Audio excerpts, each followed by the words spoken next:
Thailand থেকে south কোরিয়ায় আসার পথে রবিবার স্থানীয় সময় সকাল ৯টার দিকে মুয়ান বিমানবন্দরের রানওয়েতে ব্যর্থ অবতরণের পর একটি দেয়ালের সাথে ধাক্কা খায় জেজু এয়ারের 2216 বিমানটি। এতে মুহূর্তেই আগুন ধরে যায় বিমানটিতে। নিহত হন ১৭৯ জন। আহত অবস্থায় ২ জনকে উদ্ধার করা হয়।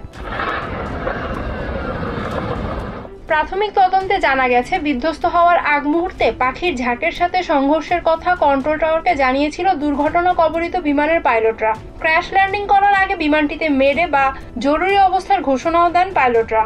কর্তৃপক্ষ বলছে, পাখির ঝাঁক নিয়ে আগেই পাইলটদের সতর্ক করেছিলেন তারা। ঘটনার আকস্মিকতায় ক্ষয়ক্ষতি এড়ানো সম্ভব হয়নি বলে জানিয়েছেন দেশটির পরিবহন মন্ত্রণালয়ের একজন কর্মকর্তা।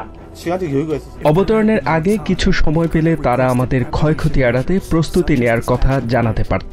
রানওয়েতে বিমানটি অবতরণের আগে থেকে ফায়ার সার্ভিসের ট্রাক প্রস্তুত রাখা থাকলে ক্ষয়ক্ষতি কমিয়ে আনা সম্ভব হতো। সাধারণত এরকম পরিস্থিতিতে পাইলট কন্ট্রোল টাওয়ারের সাথে যোগাযোগ করে থাকে এবং অবতরণের আগে ফায়ার ফাইটার দলকে প্রস্তুত থাকার নির্দেশ দেওয়া হয়।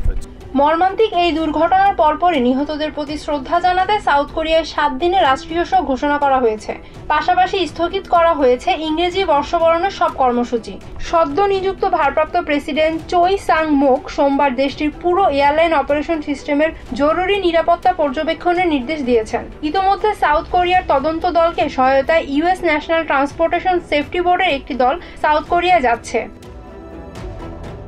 সাউথ কোরিয়ার পরিবহন মন্ত্রণালয় জানিয়েছে, সাউথ কোরিয়ায় বোয়িং 737-800 এয়ারক্রাফটের সব বিমানগুলো পর্যবেক্ষণ করা হবে। ঘটনাস্থলে আলামত সংগ্রহ শুরু করেছে তদন্ত কর্মকর্তারা। বিধ্বস্ত বিমানটির ব্ল্যাক বক্স ও 2টি ডেটা রেকর্ডার বিশ্লেষণের জন্য সংগ্রহ করা হয়েছে।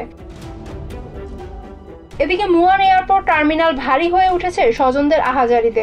নিহতদের দেহাবশেষের জন্য অপেক্ষা করছেন তারা। পরিচয় শনাক্তে ডিএনএ পরীক্ষার জন্য নমুনা নেওয়া হচ্ছে। অপেক্ষারত স্বজনরা দুর্ঘটনার আসল কারণ উদ্ঘাটনের দাবি জানান। এ সময় শেষকৃত্যের জন্য স্বজনদের দেহাবশেষ হস্তান্তরে বিলম্বের কারণে অনেকেই ক্ষোভ প্রকাশ করেন। মুয়ান স্পোর্টস সেন্টারে স্থাপিত স্মারকে নিহতদের প্রতি শ্রদ্ধা জানিয়েছেন সাধারণ মানুষ। দুর্ঘটনার পর সাউথ কোরিয়ার রানওয়েতে কংক্রিটের স্থাপনা থাকা এবং রানওয়ের পরিধি নিয়ে প্রশ্ন তুলেছেন এভিয়েশন বিশেষজ্ঞরা। তবে তদন্ত কর্মকর্তারা বলছেন, দুর্ঘটনার সঠিক কারণ উদ্ঘাটনে 6 মাস লেগে যেতে পারে।